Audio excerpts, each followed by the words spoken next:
Well, we're live again. I don't know if anybody can hear me. I guess we will see. I'm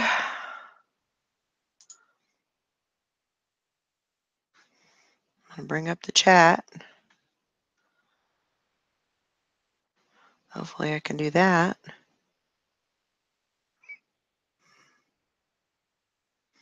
Everything's running on slow motion.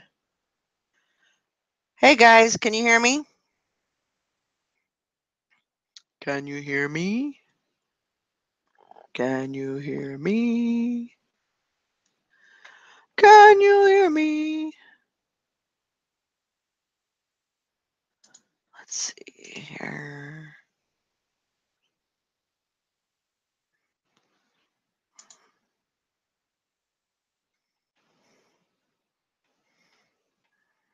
YouTube is acting weird too.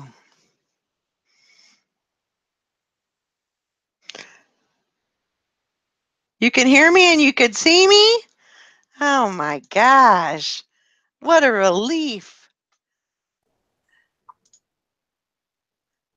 Boo. Boo. Can you hear me? Is this thing on? Oh man. Oh my gosh. Now what you do? Run Sally off? I don't know where she's at. She probably went to feed her cat or something. Silver Hair Stacker, I hear you, but do I want to hear you? Of course you want to hear me. Right? Mm-hmm. Did you sleep good? That's good. That's always a good thing. I gotta go find Sally. Fairly good. Well, I'll just sit here and talk amongst myself. Oh, you're not actually. Well, I'm still here. No. I ain't going nowhere. Oh,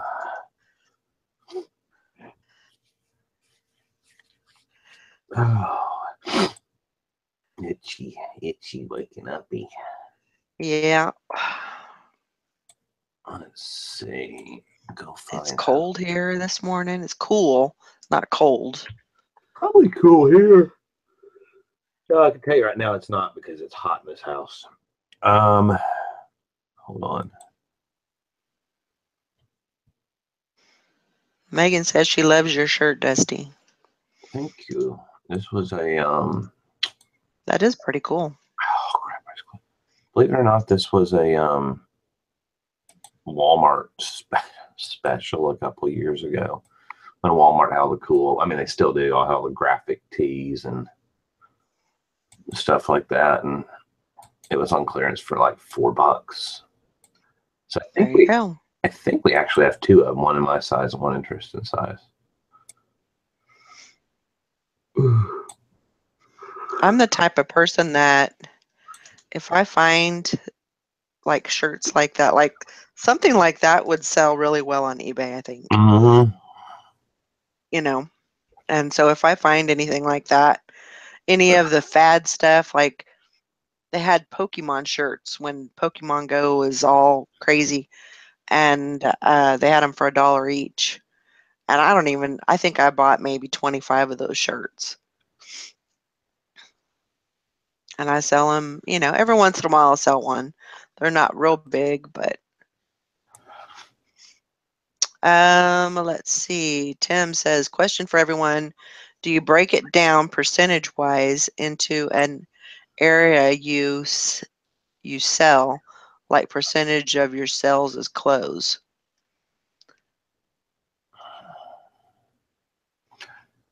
I mean, I guess you could probably guess. Like break it down. But I don't know why you would break it down. Break it down. No, I don't know. I'm not following on that one. I don't know why you would. I mean, I guess if you just wanted to know your statistics, if that's what. Yeah. Yeah. Megan Carl said I had a tie-dyed one. Yeah. a few years back, but fell apart after one wear. Was it the one with the bus, the Volkswagen bus on it? Because Walmart had that one too. This one actually has held up pretty good. I've had some of the other Walmart shirts that were kind of like, yeah, but I'm all about like graphic tees. If I could pick what to, well, I do pick what to wear every day. If I had my choice, it would be graphic tees with fun, funky stuff on the front of them, and a pair of khaki shorts, or There you go. a pair of camo shorts, because camo matches everything. I've been wearing khaki this year. I haven't worn my camo shorts in a while. It's kind of my thing there for a few years. Morning, Angela. Oh, question. Yeah, I watch many resellers. It looks like many, like 80% of sales for them. Says Tim. I don't know. That's kind of a thing with a lot of people getting, so there's a lot of resellers out there that do clothing. It's kind of the thing that if you watch YouTube, that's kind of the trending thing that's being taught right now. So yeah, I think you're going to see a lot more of it on YouTube. I have my own thoughts on it, but we won't go there this morning.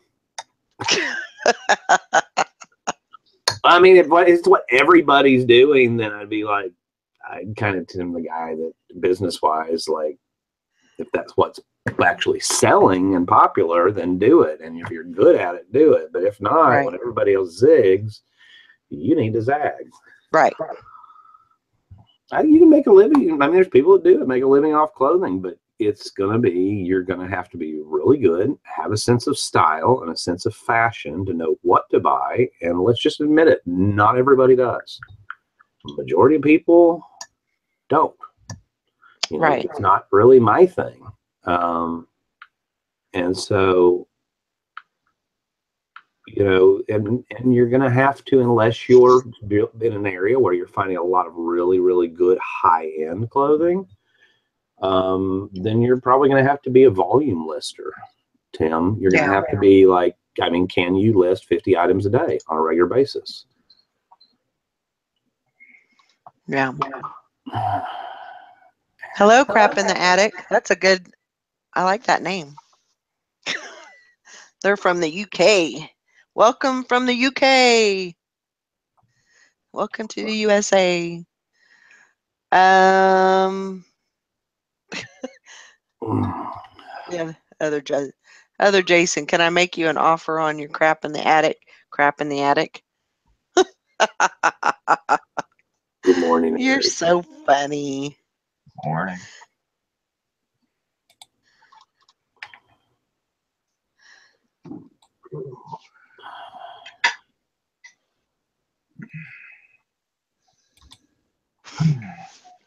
Well, I'm glad that y'all can hear me now. That kind of makes it a little bit better.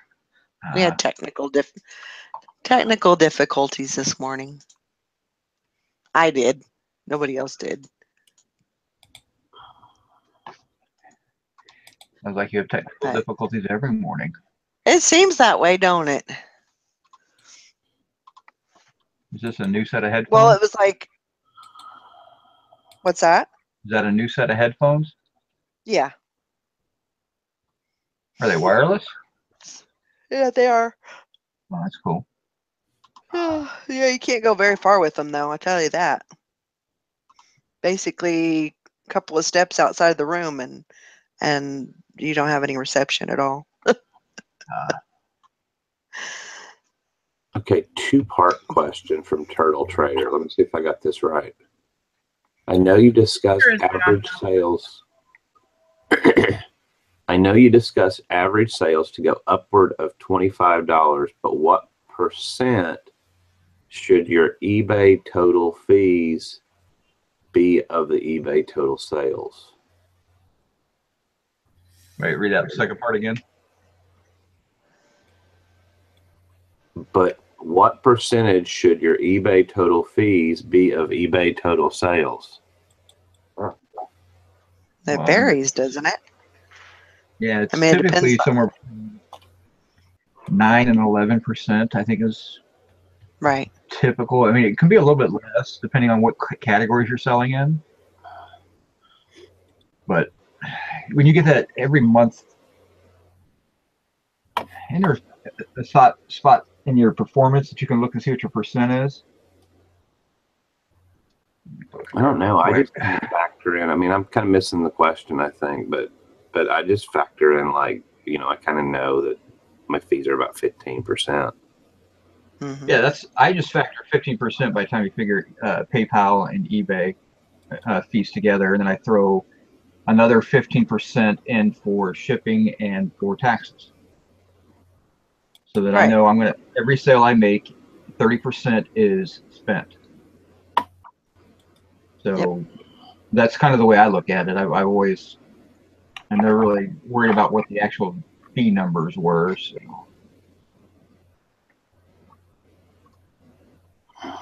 Yeah, if you go to in your performance tab, you can go to review your selling cost. Oh, I'm so not awake for this. All right, performance tab, selling costs. You can kind of look and see, and they figure all your fees in there, and if you're shipping and everything. Includes your subscriptions, your shipping labels, your PayPal fees, your final value fees, your listing fees, your fee credits, and your discounts. Yeah.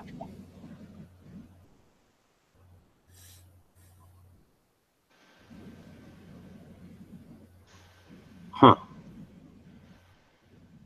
I didn't know that was there. That's kind of cool. Yeah, mine's a little high this month. I've been running a few sales, just a few deep sales, so my profit isn't quite as what it normally is. But right now it's showing me at 31.5%. So you add another, 8 or 10% for taxes on top of that. Usually I run right around 12 or 15%. So.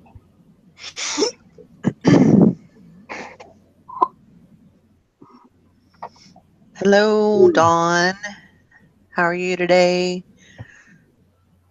That's kind of why I always say you got to triple your money on your items. That way you can pay all your fees and still have profit. Right. Exactly. I never looked at that. That's actually kind of a cool little thing. Yeah, it is kind of cool. The selling cost thing, I'm at like 23%. So yeah, you're in good shape. Not including what you paid for the item. I'm at 30. Yeah. I'm at 30.8. Yeah, so Dusty and I are right around the same amount. I mean, I'm 31.5. Yeah. So where do you see this? Go to your performance tab in your overview. Uh-huh. And then there's a selling cost, and then you can actually do it for the month. I think you can probably do it for 90 days at a time. Let's see what it does. Yeah, you can do it at 90 days at a time, and then kind of figure out where you're at for the. Oh, hell. Yeah, I typically run about 30%.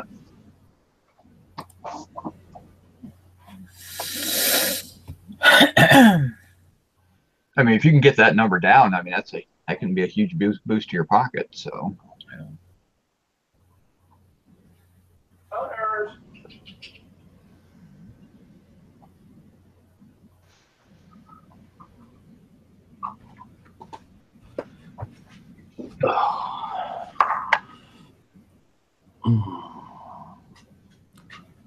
Why is it stuck on me? Take the camera off me. Not stuck on you, is it? How you doing? Let me look. No? You're just the one making the most noise. I knew they were going to say that.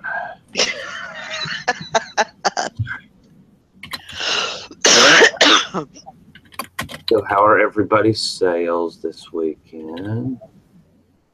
Pretty decent. Dusty, don't do your hand like that, please. I was holding the dog. I was petting the dog and then she got down. This is a side effect of drinking Zima. You know, Oh so my gosh. I had to catch up with my. I was trying to keep her from jumping. Oh, wow, I just went back and scrolled back. That did look awful. So anyhow, yeah, yesterday, our landlord, I was like, here, try this. And he's like, Zima, where'd you find this? I'm like, oh, they brought it back. And he's like, that's really good. And I was like, good, you can have some more of them. I don't think I've ever had a Zima. So we had a little get together thing Saturday night, and it was the couples, Jim and his wife, and the bearded picker and his wife. And I jokingly said, I can't find Zima anywhere. And Zilke went and hunted it down and brought it. So, like, as a joke, we made it, or didn't make Jim drink one, but he opened one, and we were out back grilling or whatever. He took one sip. He's like, yep, just as shitty as I remember. And he goes, but I feel kind of bad, so I'm going to force my way all the way through it. I was like, oh, dude, no. You know, I drank one yesterday. It wasn't actually bad. I couldn't, it's been, 1994. I've slept a lot since then. It's been 22, 23 years ago. But it wasn't actually, they weren't actually that bad. They weren't really sugary. There's just not a whole lot of flavor there.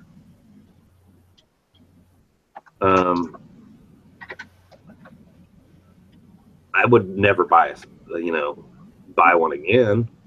It will never be in my shopping cart or anything. But. Right.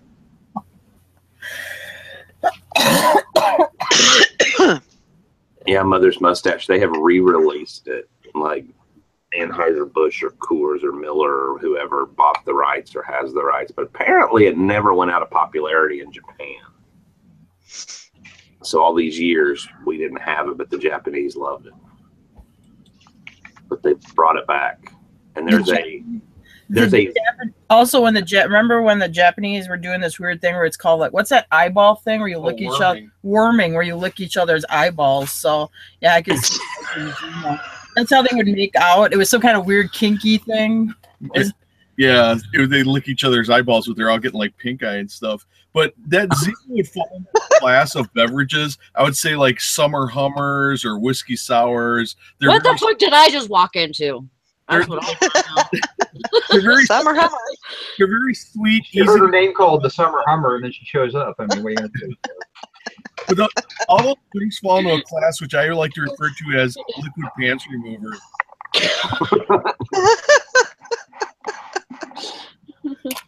You drink too much of it, you don't know what hits you, and the next thing you know, Purple Passion. Remember that one? It's like Sky Blue. Remember Sky Blue? I think they quit making that too. That's I never like drank citrusy. Zima. Yeah. Valerie, can you hear me? I can hear you loud and clear. Oh my god. What happened? I don't know. You don't know how you fixed it? No, I just played with it and great. I just played with it and it came up. Oh my god. That's what he said. Okay, so like change subjects really, really quick here. So I'm looking at review. Okay, so I found my selling cost, like you guys were talking about. And it says 57.2%. Is that good or bad? That's a little high. 52. What's your time frame there? Change your time frame to just June. Go June. Okay. Starting to June 1.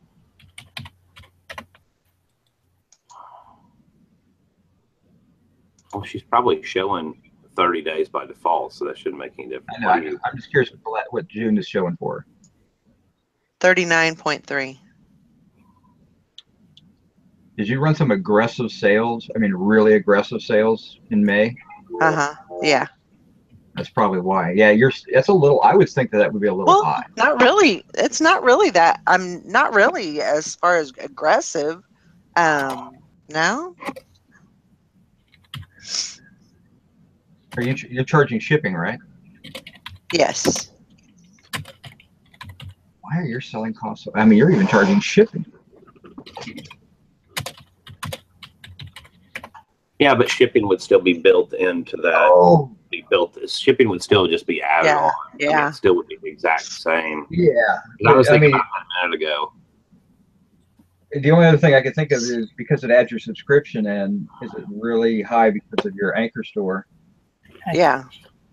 That could could be very well be. Yeah. that's a couple $100. I mean, what's your dollar total for June? It says, I don't know. Your costs. It should say your costs. How much did you? 571.16. For your eBay fees? Well, that's fees and subscription and everything and PayPal fees. Right. Right. But No, shipping's in a separate thing. what do they do? Can they take off FedEx shipping though, or do they add that to eBay fees? Well, they They put have the shipping cost in, but then they're gonna, it balances out because she charges shipping. So yeah. Right. it just seems like a little high to me. I mean, I don't. I mean, I guess it just depends on what you have in your product and everything. Yeah. I mean, you're still making 50% of whatever your sales are. You know, after taxes, you're still getting about 50% into your Sarah, pocket. What are you guys doing? You can We're look at your looking at selling cost. It's under Why your are you- performance tab. Why are you yelling, Sally? Because Valerie can never hear me. What are you guys doing? One person on the panel can't hear you. The other four have their ears bleeding right now. So Oh boy. I'm sorry.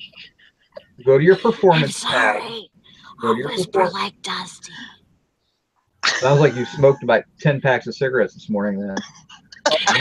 How are ya? Okay, tell me, Eric. Oh my gosh. Go to your performance tab and look at your selling cost. Performance.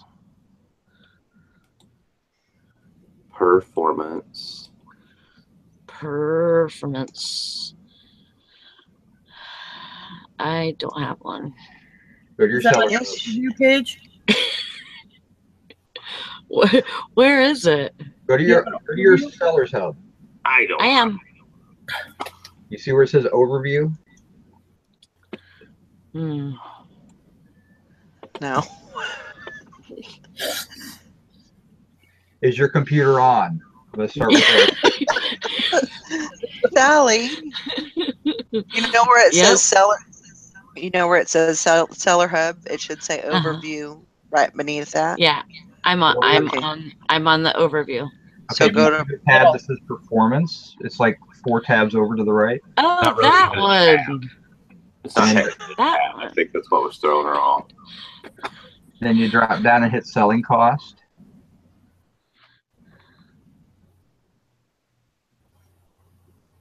Okay.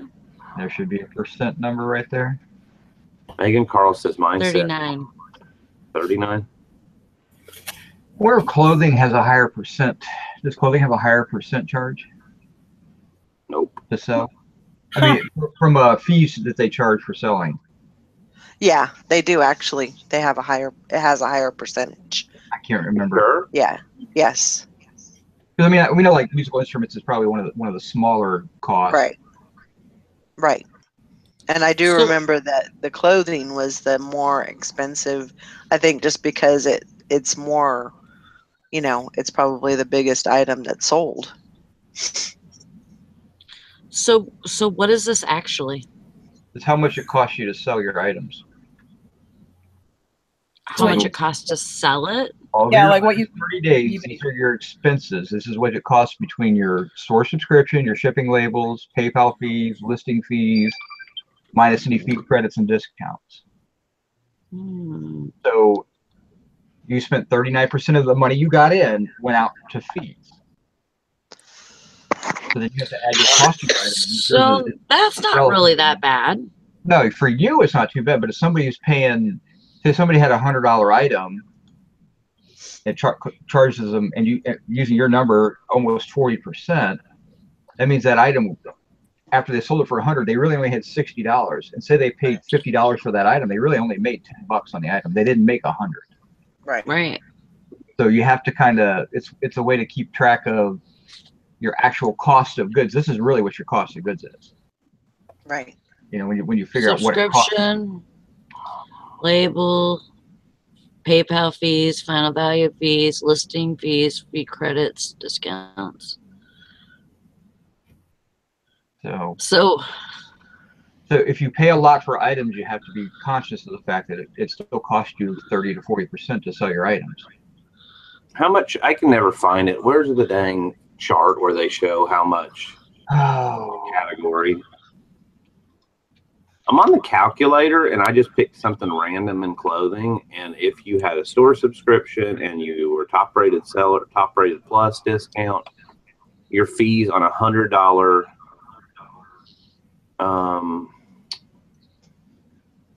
item would be $8.23, so 8.2%.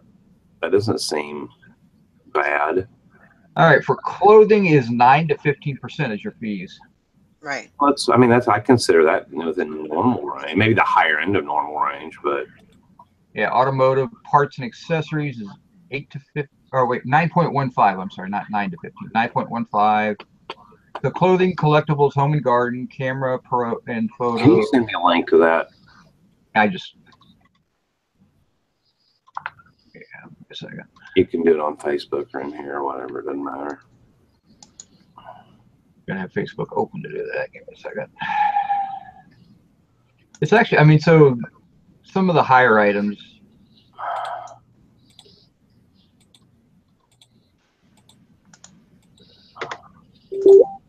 All women's clothing, select category, dresses. See, it's still showing straight up 10%. I'm playing around with the fee calculator. Women's accessories, belts.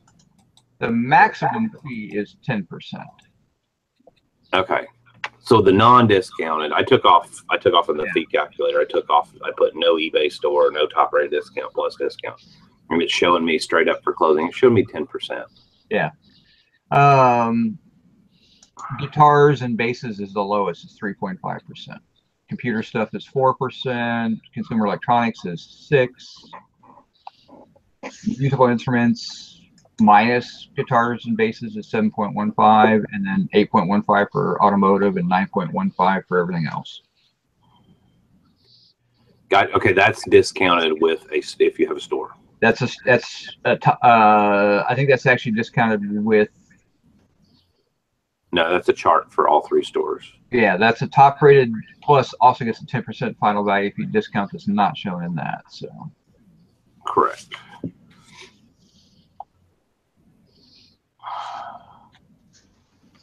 So the average crap, I mean, I kind of always just figured that between that and PayPal fees tend to be about 15%.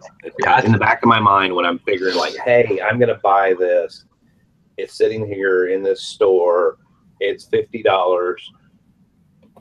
I guess when I'm doing my quick math, which I don't really break it down, but I kind of know I'm going to have 15% in selling costs. I've always considered 50% for selling costs and 50% for shipping and taxes.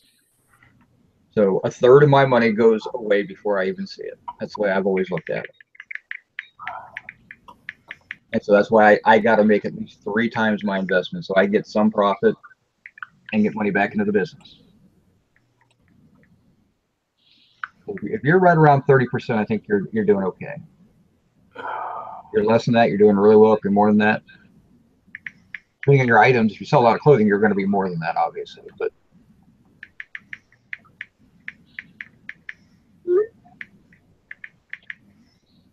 that's not me typing. No, that's Valerie. That's the loudest. That's a phone. That's her phone typing. Tick, tick, tick, tick, tick, tick, tick. That's okay. Somebody showed me yesterday how to turn on the text size for old people. I've got it like maxed out now. And I'm like, wow, I don't have to have my glasses for that.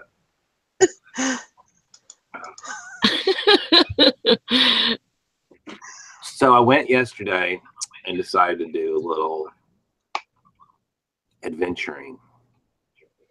Oh. Adventuring. this the Zima talking? Huh? Was the Zima talking to you, telling you to go do some adventuring? Yes. And I ended up, I don't know, about an hour or so from home. And I was digging through this guy's barn. This true, A little scared there. true story. And I see these taillights popping it. I see these taillights poking out, and I'm like, ooh. And there's My this headlights. junk kind of piled up, and I'm like, is that Corvair? And he's like, yep. I said, what year? He said, 62. The thing has been in this barn, was last tagged in 1979. Mm. He said he actually drove it in there and parked it. Oh no, not the Reno. And it's for sale. And the window's been rolled up. Of course, you know, there's probably a little humidity rot going on the inside or whatever. There's plenty of wasps' nest underneath the car and all that. And of course, I'm watching for snakes because it's got freaking flip flops on. But he wants $1,000 for it. Huh? Too much. What kind of car is it? 62 Corvair. It's a 4-door though. 4-door hardtop.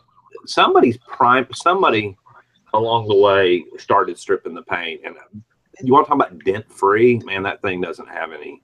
Of course, in the South, here this part of the South, we don't get that. Doesn't have any rust going on. As far as the body, didn't have any dents. I mean, it's literally a sneeze away from, you know, pull it back out and put a paint job on it almost. You know, finish primer it and stuff. Yeah, but you're looking at probably a full engine rebuild. You think? Yeah. I mean, and a Corvair is probably one of the easiest engines you can work on. Really easy to take out. I mean, it's just usually it's like a 6-cylinder VW. I mean, it comes out the back. I mean, it's really not that difficult. You think it need to be rebuilt though? It might need to be rebuilt if it hasn't been started since a couple years ago. He turned it over, and it would turn over, so it's not, you know, not seized up or locked up or that. You might get lucky. They built them better back then, so you might get lucky with something like that. You're going to need to take the gas tank out and clean it out, and probably flush out the lines, if not replace all the lines. Yeah, because they're going to be all varnished up. The carburetor's going to need to be rebuilt. That's a guarantee. I believe that should be a dual carburetor on that. It might be a single, but it's probably a dual. Why would you have to clean the carburetor? Because the varnish in the gas, the old gas, it dries up and it leaves this really thick varnish on it, and so they get sticky and they won't operate correctly. Because gas essentially turns into like glue. Yeah, glue. Sludge, nail polish. And then there's rubber pieces and plastic pieces inside carburetors that need to be replaced anyway. They deteriorate. I couldn't get to the motor because the trunk was open and there was stuff. Well, it wouldn't technically be the trunk, but the back was open and there was stuff piled there, and he was in the middle of spraying WD-40 on wasps to kill them, which was a whole nother adventure. And so he's kind of an odd dude. And I was like, is that going to do anything or just piss him off? And he's like, I'll probably just piss him off. Yeah. 1,000 seems a little high, but yeah. I mean, 62 is an early Corvair, so there's some. You need to add I think it's a sway bar to the front to make it a little bit more stable as an aftermarket part. That was one of the big hits against the early Corvairs, is they weren't really stable on the front end. And they fixed that with the later ones. It was like 60. That's 62 might have been a year that Nader was complaining about. 4-door is not very sexy, but it's still, 2-door would be better, and then, I mean, there's a lot of different things, but I mean, it's still a fairly collectible car. Parts are really easy to obtain. It's really a simple car to work on. My dad had a 65 when I was probably a teenager, a 65 red 2-door convertible. Of course, that was just fun. My brother and I had a blast on that thing, but yeah, it was very, very basic and very simple. And that's what Gabe's wanting, needing a car at some point. And I'm thinking that's something. He wants a project car with me. Well, that's a car that I'm not intimidated by. Like, I'm not afraid to touch anything underneath the hood of that car. I was just gonna say that I think that would be the perfect car for you guys to. You guys wanted to do that. If it's okay, the car's worth $500 or $600 the way it sits. Is it worth the other $400 to be able to get in there and work on a fairly simple car with your? I would probably pay it. Because you're not going to lose money on the deal. Even after if you drug it out of the barn, you cleaned it up, you could probably sell it for more than you have into it just because you cleaned it up. You could probably get $2,000 to $2,500. You throw it on eBay. Yeah. You know, get it cleaned up, get it running, stopping. You know, that's the main basics. If you're looking at a car that you can easily flip, and if that's what he wants to do or not, but otherwise, I mean, it's actually a pretty simple car to work on, which makes it nice for a father-son project. Mm-hmm. You know, I mean, it's not a muscle car. He's not gonna have to worry about, you know, racing anybody or anything. Although you can really hot rod those Corvair engines up. I just realized I'm going back and looking at the pictures I sent you yesterday. Yeah, it's a manual. My dad's was an automatic, and it was a cool one because it had back then. It had the selector on the dash. You literally went like reverse, neutral. And I'm going back and looking at the pictures from yesterday. I couldn't get really to the inside of it. I barely got. He's like, "You're going to get to that door and get that door open." I'm like, "Yeah." And so I literally stuck my hand in here like this with my phone. Those pictures I sent you, so I couldn't really get to the inside. The other thing I would have to, I mean, it looks like there might be some rust in the rocker panel.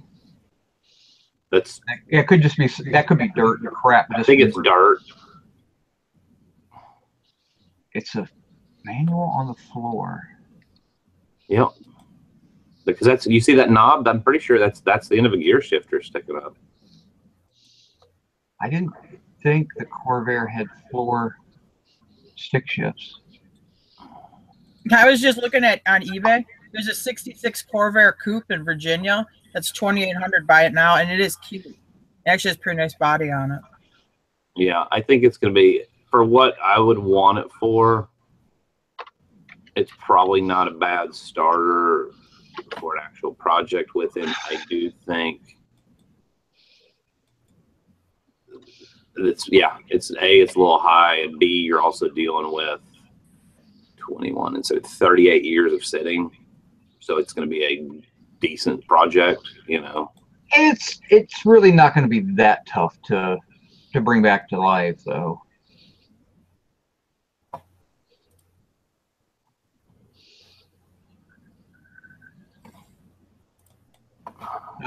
It's a 3-speed manual.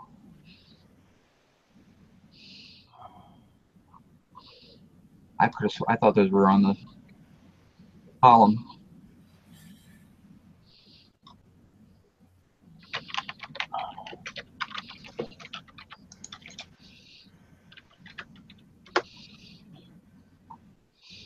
Oh, I'm wrong. They are on the floor. Yep, that's a manual transmission.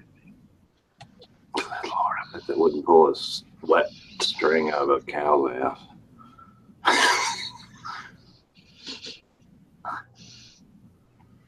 I don't know. I mean, I think it's not a bad idea. I mean, it's a 4-door set. I mean, it's not as sexy as a 2-door, but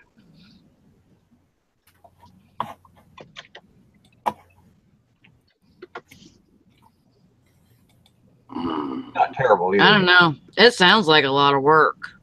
Nah, it's not that bad. It's a lot of. I mean, the convertibles are obviously the better ones, but that's a lot more money to get into top, things like that. I mean, you want them to be able to get into it and drive it this century too.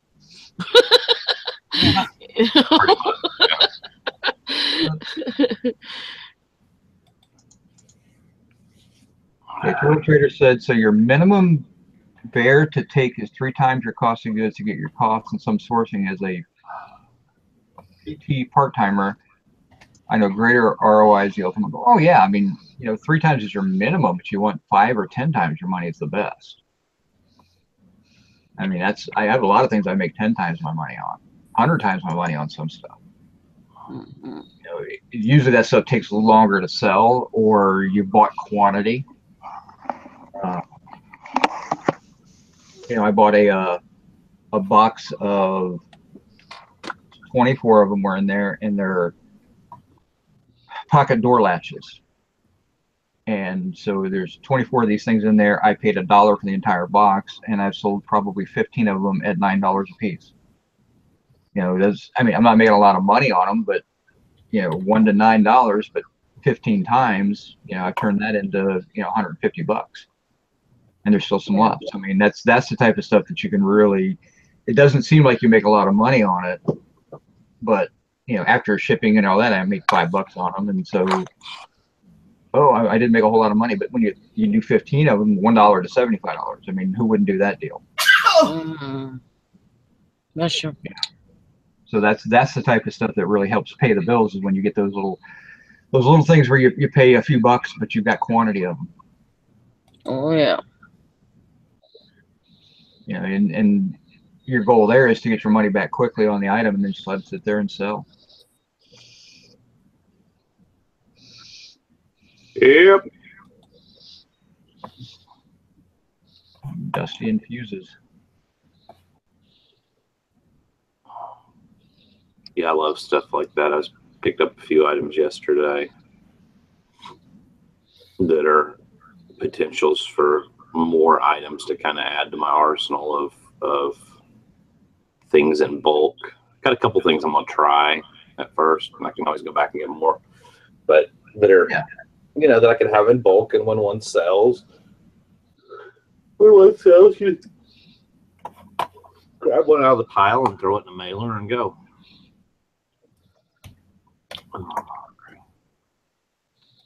Well, Corvairs didn't explode; they just wrecked. Pintos blew up, but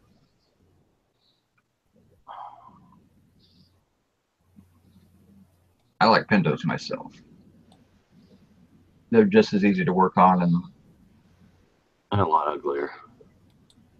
Kind of, yeah. Now, Pinto station wagon, that's when you're the bomb. Yeah.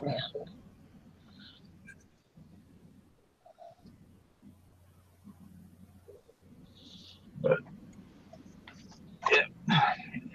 yeah, I mean, you can't get caught up in your numbers, but you have to have them in the back of your head. You know, if you try to sit there and overanalyze, you'll never be able to move on anything.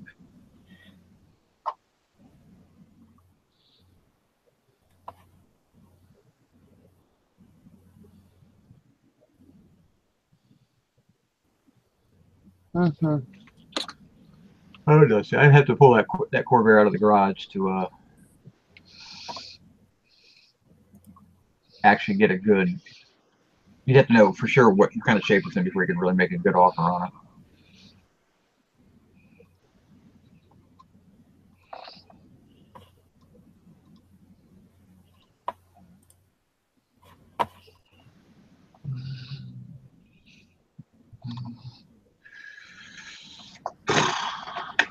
I like Gremlins too. No, we used to have a Gremlin.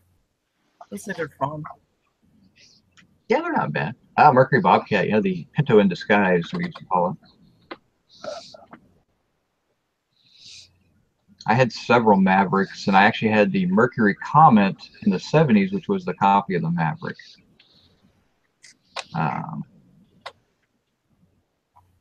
And nowadays, Mavericks are actually fairly sought after, especially if it's the V8 Maverick, the grabber.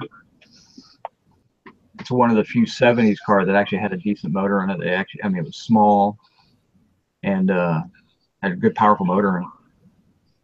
Just ugly as sin. Yeah, but with an automatic transmission and one of those Mavericks, you could lay rubber till you let off the gas. I mean, it didn't take any skill whatsoever. You pulled out of the driveway, you put your foot down, you would burn those tires right off the rims if you didn't let off the gas. I never had a V8 Maverick. Everything I had was the 6-cylinder, which was still a good, solid motor. I had a 76 Nova, and my boyfriend, or my boyfriend. Your boyfriend? My girlfriend's father. My girlfriend's Learning new things about Jim every day. No, It was college. It was college. We were experimenting. But anyway, Yeah. my girlfriend's dad had I think it was like a 73 or 74 Maverick with a V8 in it, automatic. And I mean, that thing, my 76 Nova wouldn't hold a candle to that thing. That Maverick would had it all over it. It was like a foot narrower. It was lighter weight and had a bigger engine. I mean, it was just that thing just flew. Yep. And it was ugly and it looked like an old lady car. Well, what's funny is, I mean, when they redesigned the Mustang in 74, 75, when they turned it into the hatchback, the Mustang 2 is what they called it. Yeah, you could get that with the V8, and that thing would absolutely move because there was no weight to it. Yeah. It didn't have a big motor. I mean, the motor was the 302, but it was, detuned. It had like 160 horsepower or something like that. I mean, nothing but crazy. I mean, and you could get that with a 4, 6, or an 8. That was really great. Now, my buddy had the King Cobra Mustang, and that sucker would flat out go balls to the walls. I wish he still had it because that thing's worth a ton of money now.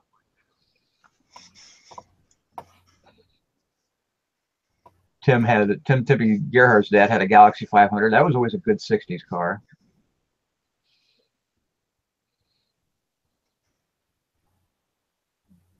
Yep, I love the old cars.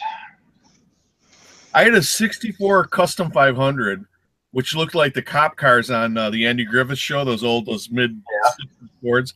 And that 64, other than it would rust, it was a Texas car, but just rusted to pieces. I never drove it on salt. It was rusty when I got it, but it didn't weigh anything. I mean, you could push that car around. It had 289 V8, and that thing just flew. I had a 65 Mercury Comet that had the 289 in it. Yeah. It's just, well, it wasn't that it was a good engine. It's a snappy little engine, but those Ford was making their cars really cheap then. I mean, they're extremely lightweight. I mean, you could, it was a huge car that was just hollow. Yeah. You just put the thing around, it didn't weigh nothing. Well, back then the car was all about the interior.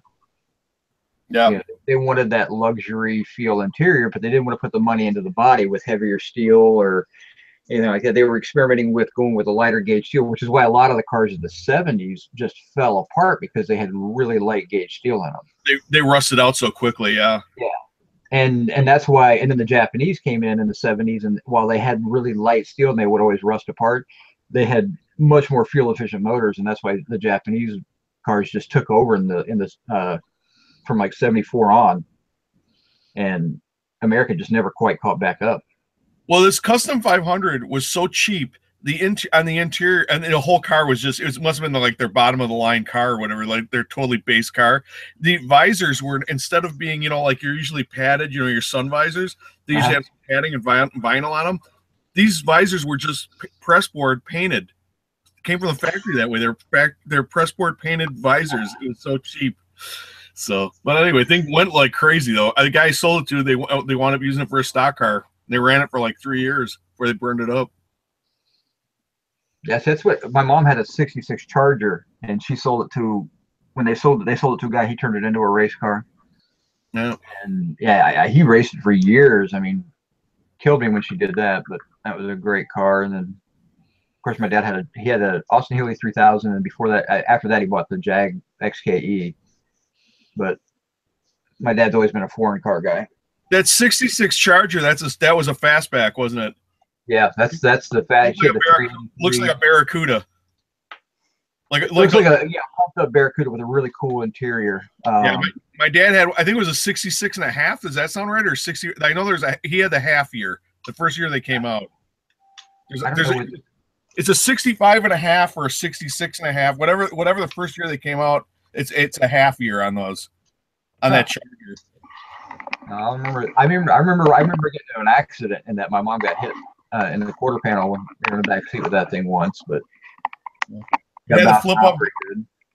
It had the headlights are recessed. They were in the grill. You had that the metal grill, and then they would flip up out of the grill. And I remember on the back of the hatchback, you had that huge Dodge, like it's like that 3-sided gear. Yep. Whatever in chrome. It was awesome. Yeah, that's a really sought after car. It's only a 2-year car, 66 and 67. It's kind of like the Tornado. The Tornado 66 and 67 were really cool looking, but when you got to 68, they started to lose some of that factor. The front end just changed and it didn't do very well. No. Yeah, we got a 66 right now. Yeah, that's the best years for the Tornado, 66 and 67. I had a 65 Lincoln Continental, so Oh, nice. that was cool. My dad had a 65. 63. It was a 63 Corvette split window Oof. classic. Cool. Wow. That's a nice car. Yep. Horrible to drive. You can't see out the back of them at all. Yep. But 1 year only car, worth a ton of money. Here's a 63 Scout, like ours. Or is ours a 64? 65. Oh. Probably the most expensive Corvette now is the 67 with the big motor.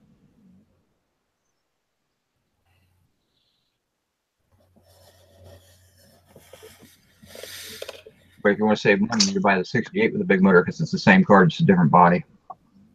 Yeah. So you get into the more the different body style, but the exact same car underneath. So for performance, it's better. Well, a few years from now, they'll be collecting Priuses. So. I mean, I'm in the market now for a second car, more of a fun car, since my Miata decided to die. And it's just hard making a decision. I mean, I don't know how far back I want to go. And really, I need something that's reliable, because I need to have a second car that's a good car, because I mean, you know how it is. I mean, sometimes your only car, you're like, okay, what am I going to do? I can't stand that. I got to have at least 2 cars. No, redundancy is a good thing. That's Jim's theory. Well, I mean, it's Redundancy is a good thing, because then you can go to the next one in line and go drive it. well, I said I just like that. I mean, I want a car. I don't know if I want to go back to a convertible or not. I love driving a convertible, but I don't really need one. And I thought about going more muscle car, a Mustang, Camaro, something along those lines, but it's hard to figure out what to get. Yeah, you'll I'm see looking it. at a ring. Okay.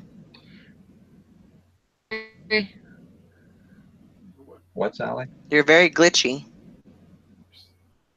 And it's not me this time. No, it's Sally.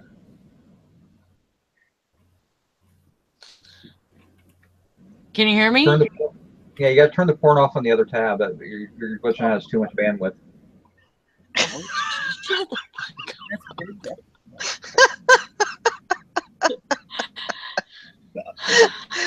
the No holds barred with Sally. Did you say I'm no looking holds inside of a barred? ring. 10,000 miles. It's hardly big. I'm looking inside of a ring right now, and it says 18 GERSC.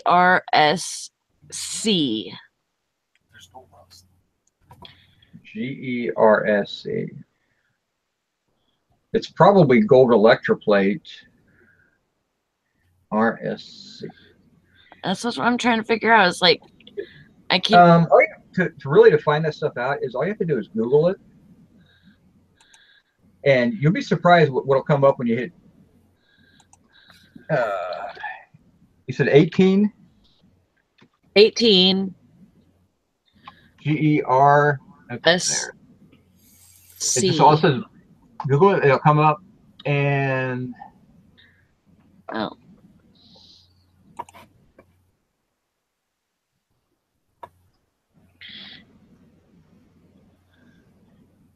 Yeah, it's going to be gold electroplate.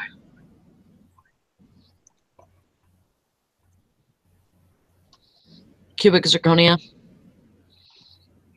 It's gold electroplate made by the RS Covenant Jewelry Company. That's their hallmark.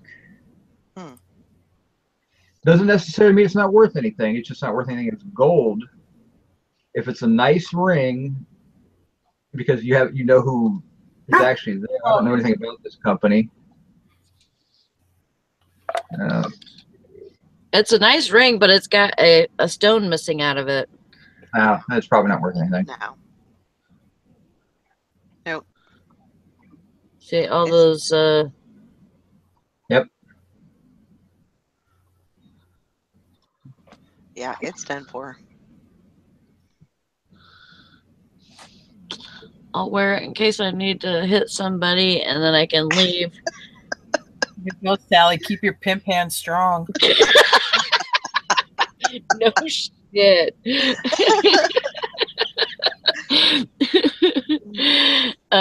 Yeah. I could What did put you just say to me? two cards in the face. We call that the adjustment hand. You know, when your spouse is getting out of control, you have to do an adjustment. So Make an adjustment. Yep. Yep. So when Naked Man starts to get a little mouthy, you just recalibrate his attitude. You just stop. Boom. You know. How can you tell when Naked Man isn't listening? He's got marks on both sides of his face. You know.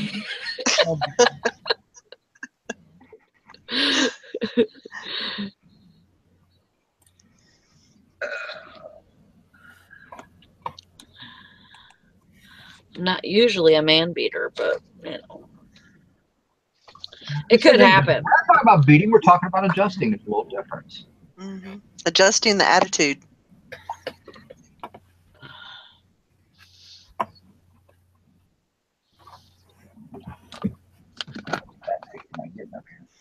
Oh, Maureen, she says something about why Amazon stinks and will it take over the world? Discuss. Oh, no way. I don't really. Amazon. I mean, I like Amazon shopping. I don't really care for the selling on there because it's too much of a pain in the ass to keep up with the changes. Yeah, I don't sell on there. I will say I never thought I'd have an app. Like 2 years ago, I'm like, I'll never have Amazon Prime. I'm not going to pay somebody a subscription, but I have it now, and it is great for the free shipping and stuff like that. Prime is cool because, like I said, with the shipping, I mean, you don't have to order much on there, or if you like their movies or whatever, you watch a couple of movies, you pay for your Prime membership, which is rather smart.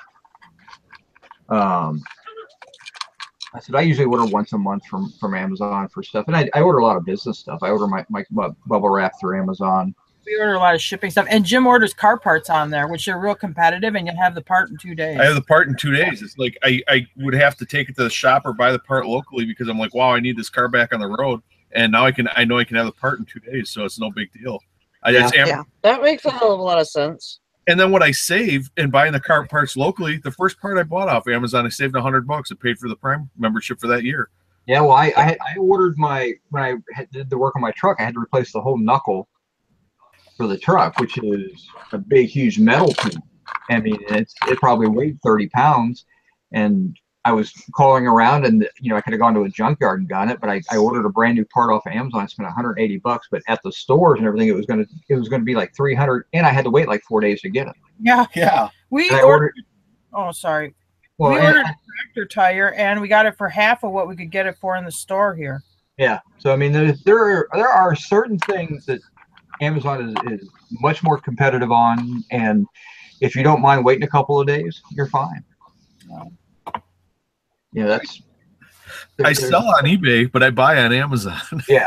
Well, I buy on eBay every now and then. I don't buy a whole lot on eBay.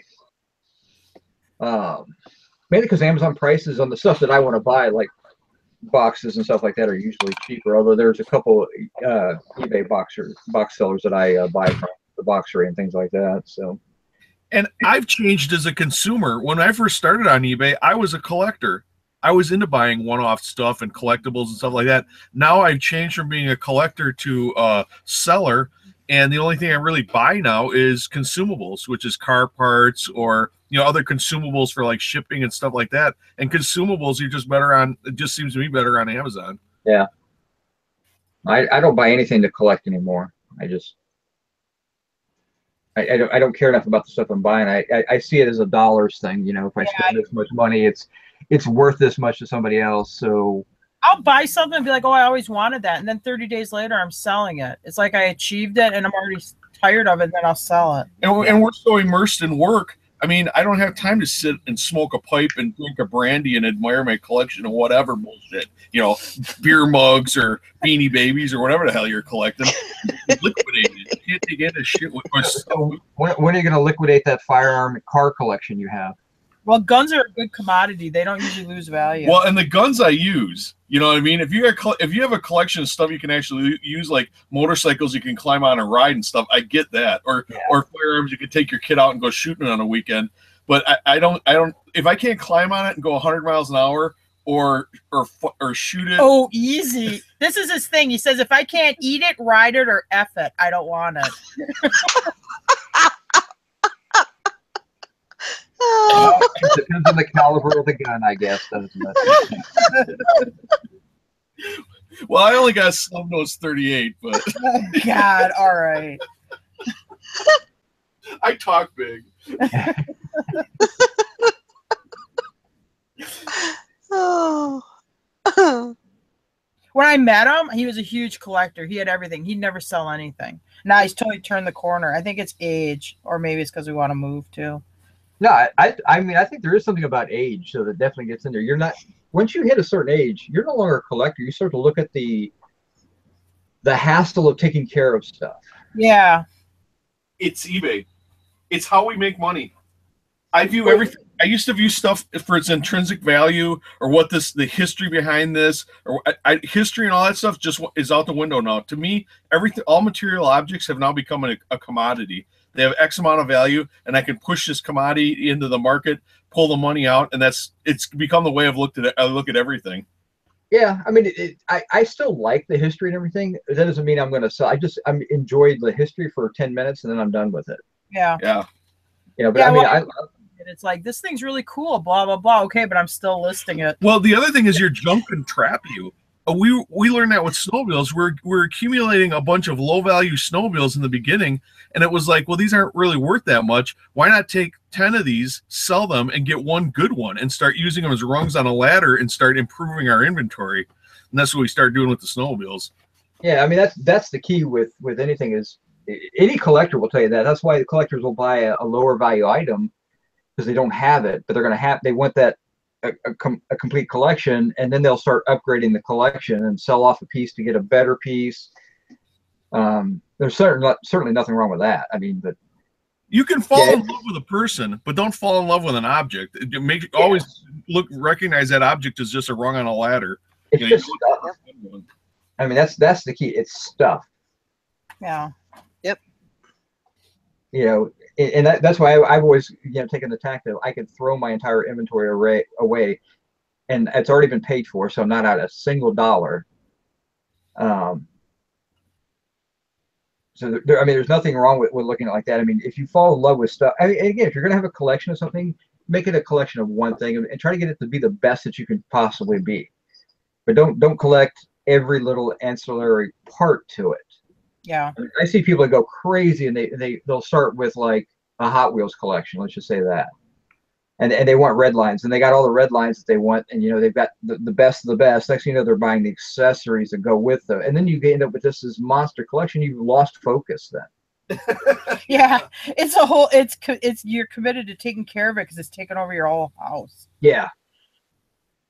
I mean, I have nothing down here that's collectible. I have a few things upstairs that are collected just because of how I acquired them or something like that, but it probably fits on one 6x3 shelf, and that's it. I think you become the curator of a museum that nobody pays to come in to see. Yeah. And you have all the expenses of the utilities and the maintenance and the storage fees of all the things. Like me and Tara were talking about this building we're selling. It's 13,000 square feet. We're talking about selling it for boat storage. I was like, even if we didn't even put in bunks, I figured out very quickly it's about $7,000 a year if we would just store the boats on the ground. No bunks, no forklift necessary to lift up the boats with no equipment. We could be grossing $6,000-7,000 a year in storage. That means all the crap that's in there right now, we're paying $6,000 or $7,000 a year for. Yeah, basically, we're rebuying it at $6,000 or $7,000 a year. You become you become the junk's captive. It's the same thing with. I mean, I get it when some people have to get a storage unit to store their inventory, but that's a tough call because you're spending $100. Say it's $100 a month. I mean, just on average. Yeah. Spending $100 a month over what you paid for everything every single month to store stuff. Yeah. And yes, it might be what you have to do to keep up with your thing because you don't have any storage at your house. But you really got to think about that. Is it worth, if you put $10,000 worth of inventory in there, next year it's only worth 9,000. Year after that, it's only worth 8,000. I mean, you have to kind of think of it like that. I mean, there's definitely a point where you have to say, I'd rather not store stuff in a storage unit or an offsite facility. I'd rather keep a smaller store with the stuff that I have here and turn this stuff faster. And Eric, you've bought storage units. It amazes me. I mean, they had this storage unit, and they'll tell you, oh yeah, they've had this storage unit for 10 years. And you come, what are you pulling out? Paper bags full of hair curlers and vibrators. It's in toiletries. Boxes full of mail. Boxes full of mail. Yeah, I mean, we've had multiple cardboard boxes just full of or open mail, or that they haven't gotten around to looking at, and wound up in a storage unit for years. You're paying every month to store that garbage, basically. I worked with this guy. I mean, this has been 25 years ago. This is an older guy. And what he was telling me about his storage unit he had, and I lived in Springfield, Ohio at the time, and this was in Indianapolis, Indiana. So this is about 3.5 hours away. And he says, yeah, he went to the storage unit to check on it. He goes once a year to check on his stuff, and someone had broken into it. And I'm like, you go once a year? I said, how long have you had the storage unit? He said, oh, we've had it for like 25, almost 30 years. Oh, Jesus. Yeah. I'm like, what is in there? He's like, oh, it's all the stuff for my kids. I had all my toys. And this guy was 60 plus years old. And so, you know, he's talking about trains from the 30s and 40s and all kinds of really nice collector stuff. And they cleaned him out. Oh, God. But I mean, he's like, you know, I was just so upset. I'm like, I'd be more upset the fact that I paid for 30 years for a storage unit for stuff that you should have just sold if you're not going to do anything with it. Yeah. Right?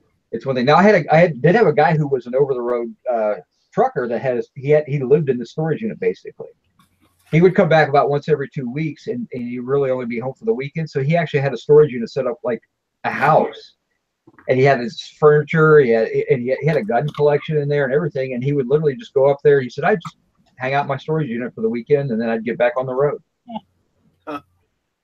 It's like, okay, that's different, but I get it. I mean, he's only paying $150 a month to live. I mean, so yeah, well, yeah, if you get caught sleeping in a storage unit, though, they frown on that hard. Yeah, depends on where you're at. Some places don't really. Well, if he had his truck with him, he could just sleep in the truck. Oh yeah, that's true. Yeah. Yeah. He could just hang out in his storage unit during the day. Ray on Trailer Park Boys firing piss jugs off of the storage unit or something. Or no, look, yeah, he was living in the cab of that truck in the dome. Yeah. If you guys ever watch Trailer Park Boys, anyway. No. It's funny. I mean, it's always fun. I mean, how many people have a house that's so big just to hold their crap? Yeah. I mean, Oh boy. You know, it was funny, Mike, because my dad's talking about moving, and he wants to move down into Florida, and he's looking for a house that's 2,500 square feet for him and his wife. He's 76 years old. Wow. Does he really need a 2,400 square foot house? Now, my dad doesn't collect a whole lot, but he has musical instruments and he has some scientific stuff. I mean, he's a college professor right now, still teaching. It's pretty amazing how much stuff people think they really need. How big of a space. I mean, I have a 1,500 square foot house. I don't really need this much space. I'm glad because I have it, but I can get by on it. We take pickup truck loads of pots and pans to the junkyard. Okay. But we do this, I don't know, once a year, once every other year. I mean, we'll take at least a pickup truck bed full of pots and pans. They're accidental acquisition of pots and pans. From auctions, they'll throw in a pot or pan Storage with it. A relative passes away and we wind up with it. It's stuff we unpack from when I moved in with her, you know, from years ago when I was cleaning out these old people's houses for the Commission on Aging. I mean, all of a sudden they keep popping up or whatever. I mean, that's just one example of the kind of incidental crap we have around here that we need to clean out. It's just crazy. It's amazing how fast it accumulates. and it's basically worthless. I mean, not stuff that you're going to put on eBay and make anything. None of this is good. It's all. I mean, we can recognize good from crap. This is crap. Yeah, it's just got to go. I mean, if you need a storage or a warehouse facility, there's nothing wrong with it, but you have to kind of figure your cost of goods and what it's costing you every month. Yeah. I mean, that's if just we rented out the space that crap was sitting in, we could be making good money. And we only have to walk across our driveway. I got 2 buildings. One's 13,000 square feet, and the other one's about 4,500 square feet. And they're 2 huge catch-alls right now. Well, we're getting better. We're trimming them down. Yeah. Well, when you get ready to move, that's the key. Is you got to get yourself down to a. But we have been really trimming it down. We got a little bit back. I had a house in St. Germain, a relative that died, that I inherited the house. Well, whenever you clean out a house, you have everything they've amassed over their life or whatever. So it takes a while to get it all done. Oh, look, the circus is coming to town. Oh, no, wait, that's just the Carries moving in. Yeah. like 6 18-wheeler loads full of stuff pulling into Kentucky. Yeah, they're going to own the snowmobile market in Kentucky. And sold them all. We don't have any left. I have 2 snowmobiles left from when I was my family bought brand new when I was a kid, and I'm going to keep those 2, but that's it. The rest are already gone. Are you going to need snowmobiles in Kentucky? They get a little bit of snow down in that central part, maybe for a couple weeks. I can take them, run them around for a couple days, and. So again, are you going to need snowmobiles in Kentucky? No, but I had them when I was a kid, so I'm not ready to let them go yet. Okay, that was the key right there. You're not ready to let them go. I'm not ready to let them go yet. I let go of a lot of other stuff, but those 2, I'm not ready yet. I'm pretty sure you can convert those to go across water on lakes. No, you can't. Like it's jet. You can water skip with them, but this is a 72 and a 74 Arctic Cat Panther. They're not water skipping with those. Put some floats on the sides of them; they'll be fine. until your clutch belt gets wet, and then you quit moving. I think I would just buy a jet ski then. I mean, I'd rather just do it with something fun. You should just convert it over, put some wheels on it, make it like a 3-wheeler so you could run around Kentucky hills. They have those things you can bolt on the skis, those wheel conversion kits. You just put them underneath the skis, you put some wheels on, and then the track runs on the ground. So you can go herd your horses with them. There you go. I've done that already. Done that already, right, Mr. Specky? You want pedigree? What you want, pedigree? You're gonna act like a psychopath? You talking to Naked Boy now? No, he's playing video game. I'm talking to the dog. Funny, Naked Boy's name is also Brandon, like Naked Man. Oh my gosh, that is crazy. They're both named Brandon. And they both look. That is crazy nuts. Wow. So now you know what Naked Boy's going to grow up to look like. Let's look at it this way. I mean, he's 9 years old and he's already got an internet nickname. I mean, that's pretty cool.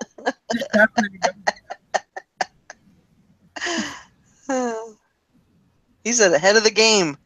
There you go. YouTube star and doesn't even know it. That's right. That's right. Oh, wait a minute. My internet might be working again. Can you hear me? Yeah, we can hear you now.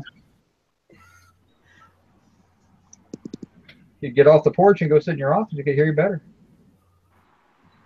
Well, I can't get a signal very good in my house. I get like 1 bar of... Yeah, I don't know what's going on. So and for some reason these business class modems take seriously, they take 10 or 15 minutes to come back up. It's the slowest rebooting modems I've ever seen. But I just kicked on Wi-Fi on my phone. Hold on now.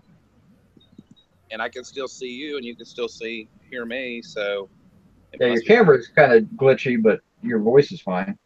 I'm probably on the edge of Wi-Fi. It's a dual band. It's a dual band router. It's 2.4 and 5 gigahertz, and of course your phone kind of switches back better. But freaking range on it. I got 13. I only got 13 items. I pretty much didn't do anything that I said I was going to do as far as listing. So this ended up being, okay, why is it showing no internet access? I'm on the internet in here.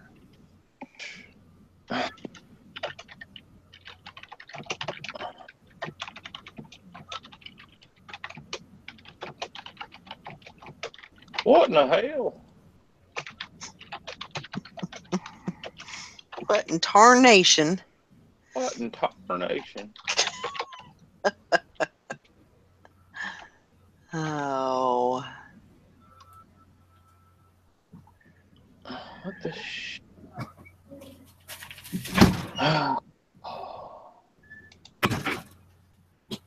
Start. Oh yeah, I think we were getting low now that I think about it. I thought I told you I ordered some.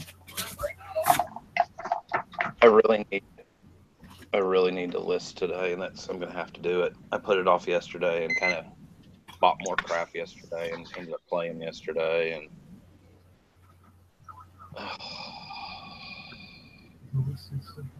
I gotta pay for it. I haven't listed for like 5 days. Huh? I haven't listed anything for like 5 days. I'm just kind of taking a little mini break here. Well, it's yeah, and that's kind of where I'm at. I mean, I'm still at decent sales, but not where I should be. Are we still Yeah, live? I think last week was just kind of a bust for everybody. My sales last week were, if you count my car, were, really good, like 2,500 for the week. Yeah. It's weird. I sold that car on eBay and they took it out of my weekly sales. Huh. Huh. Is it because it was cash on pickup? It's weird, but I'm thinking that's what it was, because it was, I mean, I had a small deposit, but it initially when I sold it, it showed up in my sales, and then when he paid the deposit, it went out of my sales and only showed the deposit amount. Huh. Which is bizarre. Yeah, weird. Not that I care one way or the other, but it was just weird. Yeah.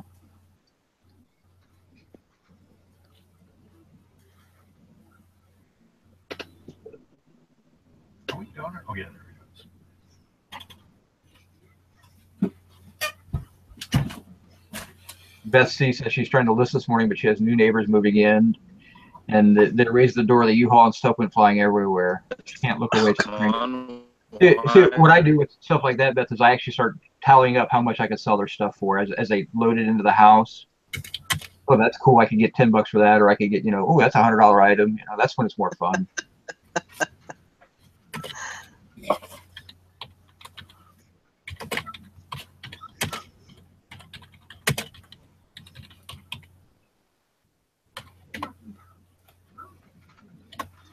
I paid. Let me figure this out here. It was like 4.5%. I sold the car for $1,600 and they charged me $60, whatever that works out to. It's not bad.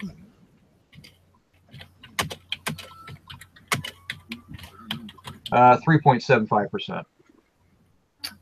So yeah, no, it was actually quite fun. I don't know if they do that as a dollar amount plus percent or something like that, but it's funny because I mean I had it listed locally for $100 less, figuring that if somebody buys it locally, I'm not going to pay any fees on it or anything. So for the greater good.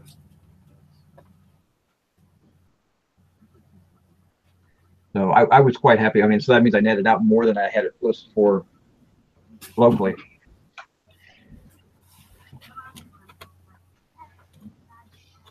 But yep, now just on to the next one.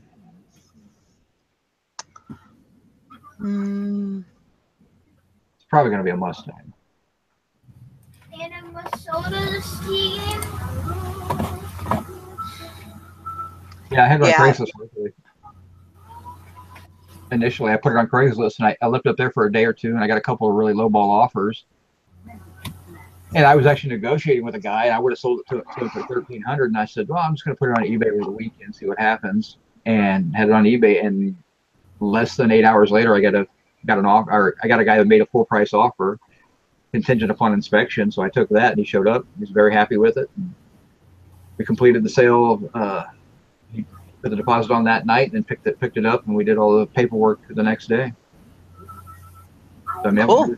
I was really happy with how fast it actually moved. I thought it was going to sit for a while. I mean, it needed a new motor, but that's all it really needed. Yeah. Which, if I had the time and garage space, and I'd had to get a few more tools, I would have done it myself. But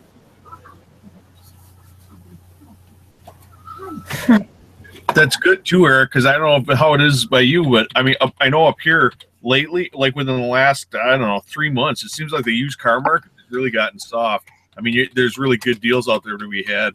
there are good deals. I mean, it was a 92 Mazda Miata. It was in, only had 130,000 miles on it. Came with a hard top. I had a brand new suspension I hadn't even put on yet. I had a few new parts that needed to go on that I was waiting to do.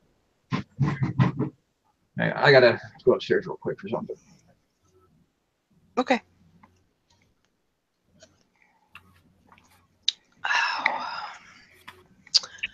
So let's see here. Where's Sally? She disappeared.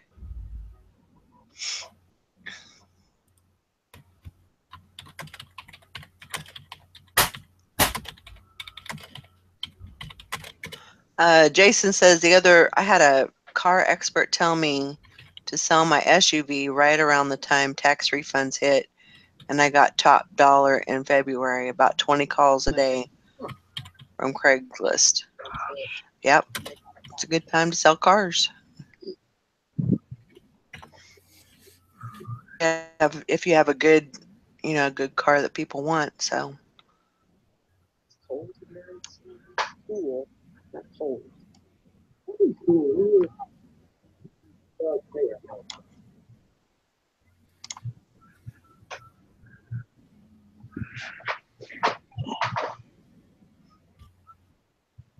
Hi, Jason. Hey, what's going on? Oh, hey, Jason. He snuck right in. Yeah, I'm like that. Mm-hmm. What's everyone up to this morning? Not much. Trying to get in the mood. Packing. Jim's already packing. Is he? Yeah. Wow. I think he had 37 this morning. Yeah, we destroyed the weekend. We killed it. Wow. Damn. That's awesome. Damn. Think I Yeah, he did parted out those server computers he got, and he sold a lot of that stuff on Saturday. That's Yeah, good. we do crud, and this weekend I don't even know how to explain it. I couldn't be happier if you injected me with liquid happiness. liquid happiness. No, well, Saturday morning I woke up at 7:30. You ever get the stress wake up? It's like, I wake up. It's like, oh yeah, it's gonna be a beautiful day. I'm like, beautiful day. I got this bill. I got that bill. I got all these obligations. I'm like, oh my god, how am I gonna meet this by the end of? I gotta do this, that, and the other thing. You get one of those things where you get like this stress merry-go-round. So I get up, I sit on the computer, and they just start lowering prices. And I had refused an offer from somebody like 3 days earlier on this computer memory I had. And Dusty's like, wow, you walked on that? And I'm like, yeah. He's like, wow, that was really gutsy play. And I'm like, I wonder if she's still out there. I wonder if you'd still do it. And I sent her an email, and she said, oh, yeah, sure. So she did that. So I made that sale. I sold all this memory. And then I had 6 hard drives. Some guy had done the same thing. Right when I listed the hard drives, he made me an offer on the hard drives. So I contacted him, and he's like, yeah, sure, I'll take them. So I'm like, oh, thank God. Okay. And then meanwhile, I'm going through all my eBay listings, starting out with the highest price first and dropping them by like $5-10, because they'll, trigger anybody who's watching. They'll see that there's been a price reduction or whatever. Mm-hmm. And then we sold a bunch of the stuff that we reduced too. So we manufactured our success over the weekend. There you go. There you go. Because I'm like looking realistically, because I'm like on this memory. I'm like, I'm gonna sit on it and wait to get top dollar. I'm like, man, I can't afford to sit. I need to turn this into cash. I had to pay $250 to buy this stuff, so I'm out that $250 for bills. You know, I'm like, oh boy, you know, I need that back. So it turned out it worked. It had a happy ending. I thought you always have a happy ending, Jim. Yeah. Not always. Not last It was bad. we had record lows. And there goes the show. You're on that. A couple of minutes. Oh boy. Wow. The hell in a handbag. No. Morning, Larry. What Jason? Larry.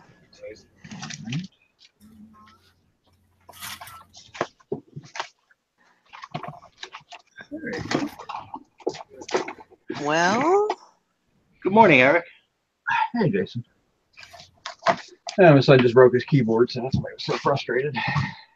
oh, But I have a warranty on it. So. well, that's good. I'm sure you had a replacement there. Oh, yeah. Hey, Eric, you know what we do around here? Hey, kid, go grab another one off the keyboard pile. It's a gaming keyboard, so Okay. Well, I at least don't know how it works, how the 2-year replacement thing works. So. I just hope I don't have to sit there and send it in or anything. I hope I can just swing by the store and drop it off and get a new one. Where'd you buy it? Micro Center. Where? Micro Center. Oh, must be something specific to your area. They're actually nationwide.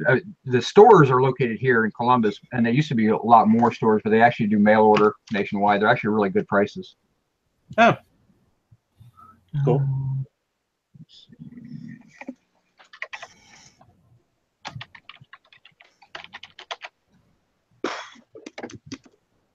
I mean, it's only like $30. So I'll buy them another one if I have to. But get the money back from them, but yeah. Do you guys remember those Yodas that had the lightsaber that would like interact with you? That they had like at last Christmas, the Christmas before, was the interactive Yoda. He like trains you to be a Jedi or whatever. Yeah, they were like 150 new, and I think we picked ours up at Walmart on clearance for $30.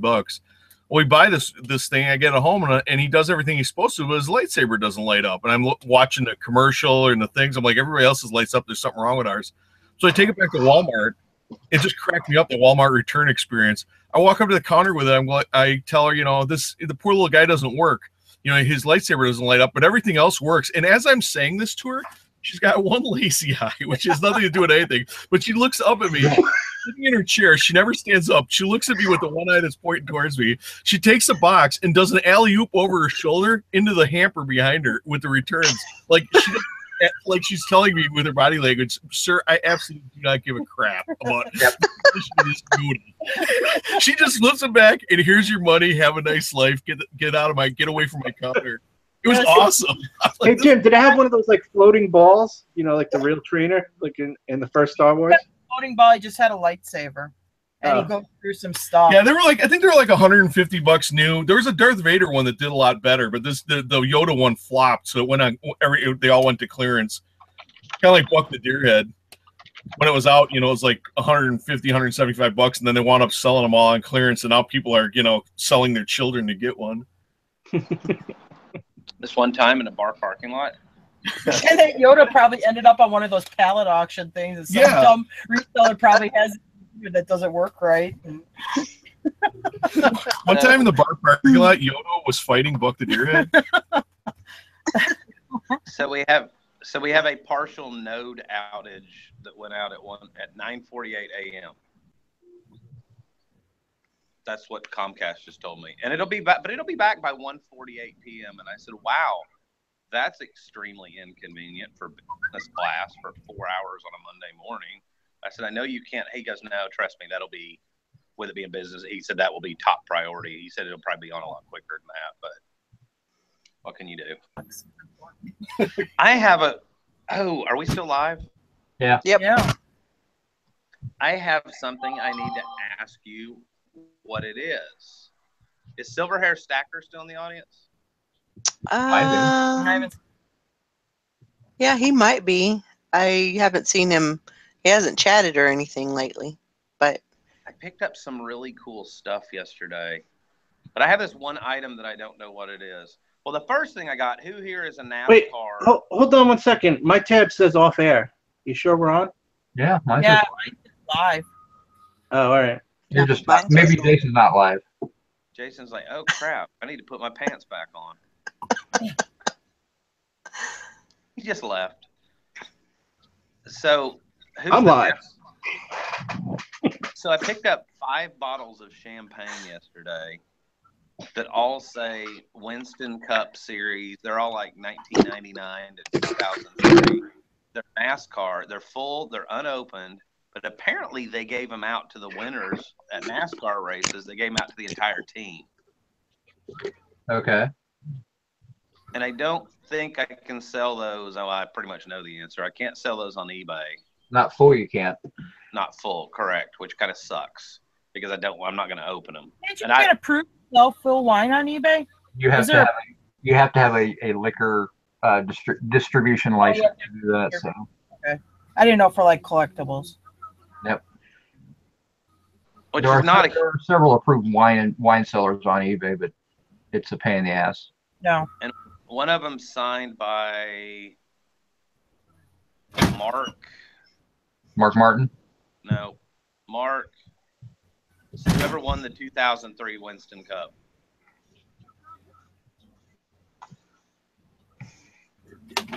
Mark. I don't know crap. I don't know dick about NASCAR.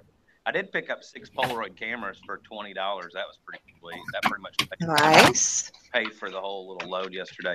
But I have this little metal thing, and it was laying there, and this guy in this little junk store, he's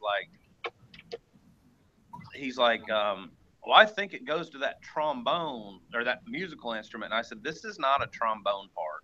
Hold on, I gotta go get it out of the trunk of the car. It's Matt Kenseth won the 2003. Matt, that's it, Matt Kenseth. Yeah, I don't know crap about NASCAR, so you could have told me it was Matt, whoever. But that one's signed. That bottle he actually signed. Because they're all black bottles, and he actually signed that one in silver Sharpie. Well, you drink Zima. How are you going to know anything about NASCAR?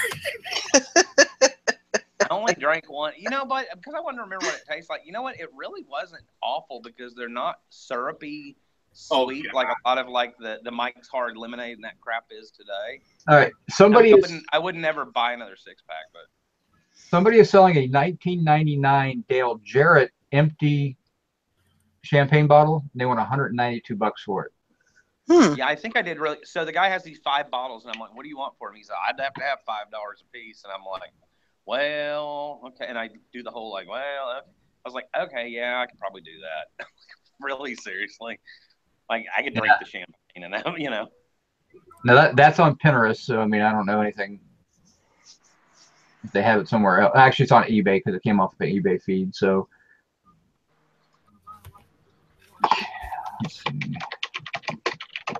All right, so I have this little thing that's probably loud out here, and I'll go get it out of the car. See if anybody's actually. Oh, it's down to $100 now is what he's selling for.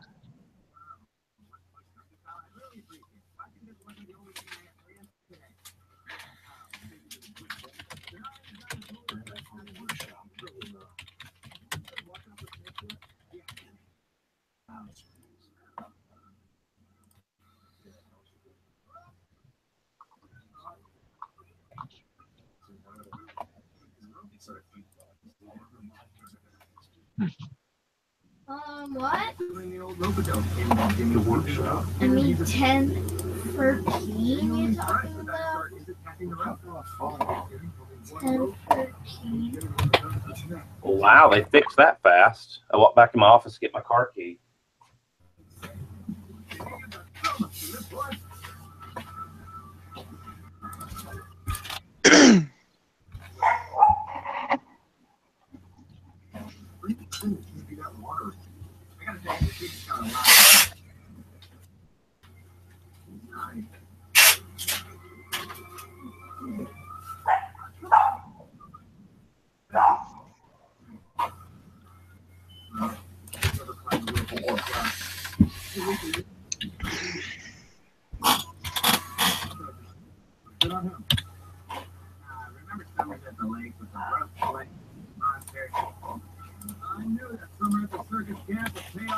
Bye, Maureen.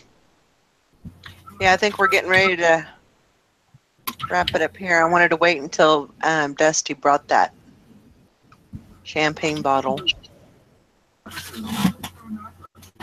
so y'all could see it.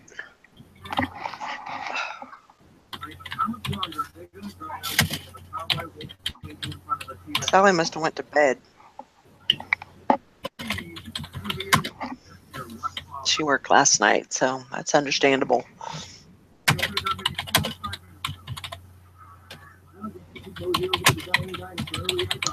Harley Woman says, I might be a few days behind the question, but did Jim like his welcome home homo sign?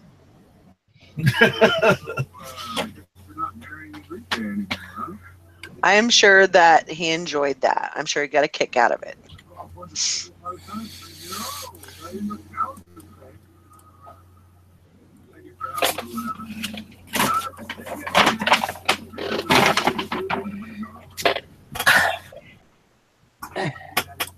So I have to get the rest of the crap later, but this is pretty cool. I paid $15 for that. Oh, that's cool. The poster? Metal, actual tin, but it's cardboard, cardboard lined on the back, and it's got a little string to hang it up with. 1982. Okay. So I actually remember that motto and logo and stuff. Probably not worth a whole lot, but for $15, I wouldn't stand there and look it up. And you said you got 5 bottles of that champagne? I got 5 bottles. I grabbed the one out of the car that's actually signed. I would probably open up one of the bottles and drink it. Well, try it, see if it's actually any good. Because if it's no good, then it doesn't matter keeping them open or sealed. And then try to sell the open one on eBay. See what you get for it. Yeah, but that's kind of ruin. Yeah, I know. Well, No, there's some NASCAR forums, and I thought that allow buying, selling, and trading. Because when I did a search for. Yeah, but you're going to run into some jackasses who will sit there and say you're selling liquor, and they won't let you sell it. Oh, you can't do that. You got to have a liquor license and all that bullshit. So well, the forums aren't really going to care, because the one thread that I found where somebody had some of these for sale, the people in the NASCAR, in this particular NASCAR forum, the guys were all over it. Like, what do you want for it? What do you want? I was in a whiskey forum once, and I was asking about some vintage whiskey I had, and they were freaking out that I'm going to sell this stuff, and it was crazy. It's like, you can't sell that. You must have a liquor's license. I'm like, what the fuck are you talking about? I can sell it if I want. But yeah, it's kind of crazy. So you got to be careful. It's a forum that's the best place to sell that stuff. But I said I would open one up just to see if it's actually any good, and then sell the empty bottle on eBay, and you can sell the rest somewhere else. I mean,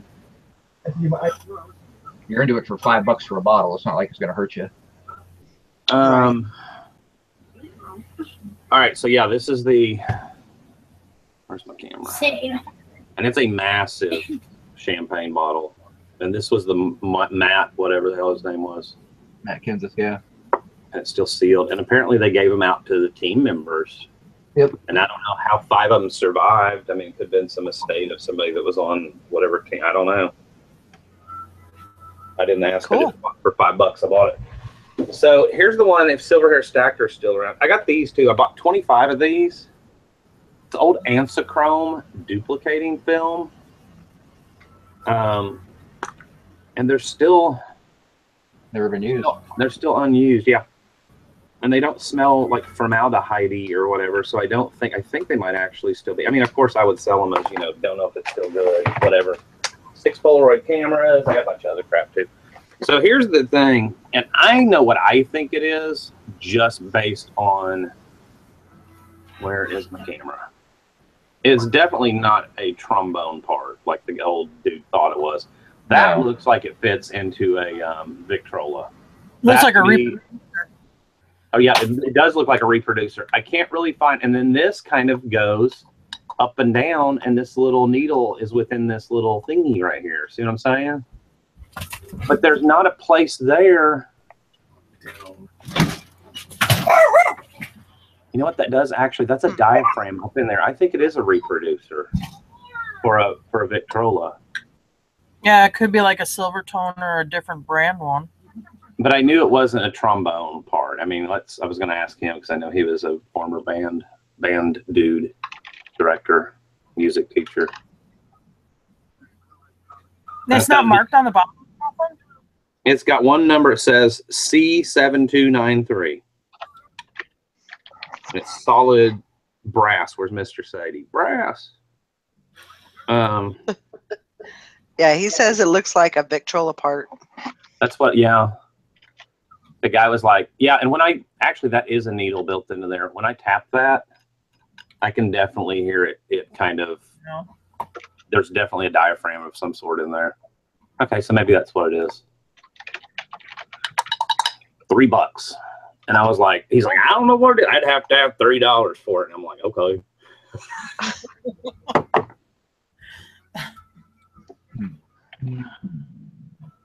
That's it. And then I got some other odds and ends. The brand new Badger garbage disposal, brand new in the box. I paid $15 for it. I did get another piece of reloading equipment. Another, what do you call not the press, the big piece that had the 2 bottles on top. It's a press. The press, it's a shotgun press.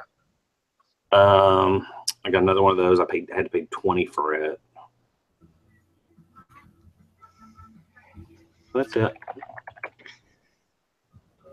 And then some like new and packaged stuff that's not terribly exciting.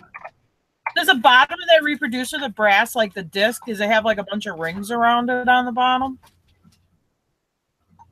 Like this part? Maybe, because there's somebody that's just selling the diaphragm and gasket set, and they're saying it's for an Edison. Well, that's definitely a needle on the bottom of it now that I look at it. And that's made to float. You know, that would be held stationary, and that would be made, I guess, then to float up and down on the record. Awesome. Yeah, I've never had one with like a diaphragm on it, but anyway, I don't know if it's the same. Like that either. Like even the one we have in the living room doesn't look anything like that. Yeah, they have that mica on it. You know what I mean? It's for a Edison DD. Nice. DD is diamond disc. Yep. We said nice. It's not like Napoleon Dynamite. I know he does say it like that. Nice. Jim's like, I like anything with the last letters of DD.